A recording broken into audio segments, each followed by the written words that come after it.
Hello, Fremont. Here we are in Genesis, such a beautiful foundation to this life we have in Jesus, because He created the world and us. So let's get to it. We're reading chapter 1, verses 28 through 31. And God blessed them. And God said to them, "Be fruitful and multiply and fill the earth and subdue it, and have dominion over the fish of the sea and over the birds of the heavens and over every living thing that moves on the earth." And God said, "Behold, I have given you every plant yielding seed that is on the face of all the earth, and every tree with seed in its fruit. You shall have them for food. And to every beast of the earth, and to every bird of the heavens, and to everything that creeps on the earth, everything that has the breath of life, I have given every green plant for food." And it was so. And God saw everything that He had made, and behold, it was very good. And there was evening, and there was morning, the sixth day. So let's just take a step back for a minute. This is just an amazing progression we have been going through in devotions and Sunday mornings.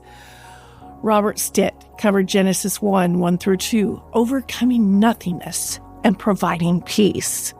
Brooks covered Genesis 1:3 through 5, day 1, God's work in our lives, spiritual light, and new creation. It was good.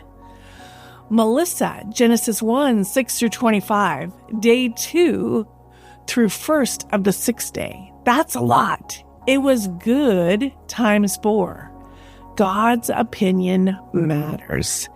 And Bart, just last week, did Genesis 1:26 through 27, day 6, in His own image, divine image, reflecting God's glory and dominion and moral nature.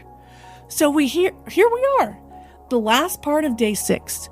Everything is created and God reflects. Verse 28, God blessed them. I mean, wouldn't that be amazing to walk and talk with God as He blesses you? Oh, I must admit, I can't wait to walk and talk with Jesus. That may sound strange. As my mom was reflecting at the end of her life, she said the same thing. She dreamt of walking and talking with Jesus. She was excited. I must admit, I was not excited at that time about that, but I do get it. It will be amazing. And be fruitful and multiply. Okay, Jesus saw it was good. We can multiply all for His glory. And rule over every living thing. Now, we lost this privilege when we sinned, but because of Jesus' death, we will regain it again. Once again, it is referred to in the New Testament. I love that. Hebrews 2:7b through 8. You have crowned Him with glory and honor, putting everything in subjection under His feet. And then verses 29 and 30. God provided for all, human and beings on the earth, plants and trees. Now, in Matthew 6:26, it says, "Why do we worry about what we will drink or eat? God takes care of that." Just a note on this. There was no meat consumed until after the flood, if you look at Genesis 9:3.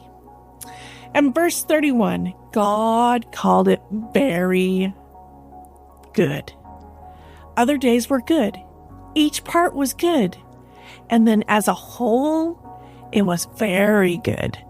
What does that mean? God saw that all that was created was fit for the purpose it was designed. He created it for His glory, and He saw that it was good as each part and as a whole.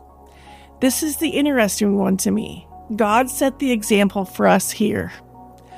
He worked 6 days, rested on the 7th day, and even more than that, at the end of day 6, He reflected on all His work, all 6 days. When was the last time we reflected on our week as we prepared for the Sabbath? Do we just rush into our weekend, or do we take time to look at the work done? Thank the Lord for His provision, goodness, and commit the past week as well as weeks to come to Him. Do we see our work in its parts and as a whole? Do we see God in each part? And was the purpose as designed by God? Oh, I pray that is true in my life, in my work, in our church, and our hearts. So here we go, day 6, and God sees it all as good. May we take this time this week to look at each day individually. Yes, the work that is done, the ministry that is shared, and the people Jesus brings in our lives. Then let's reflect on the week as a whole. Can we look and see it through Jesus' eyes? May our hearts and minds focus on Jesus so that we can have good days and ultimately very good weeks.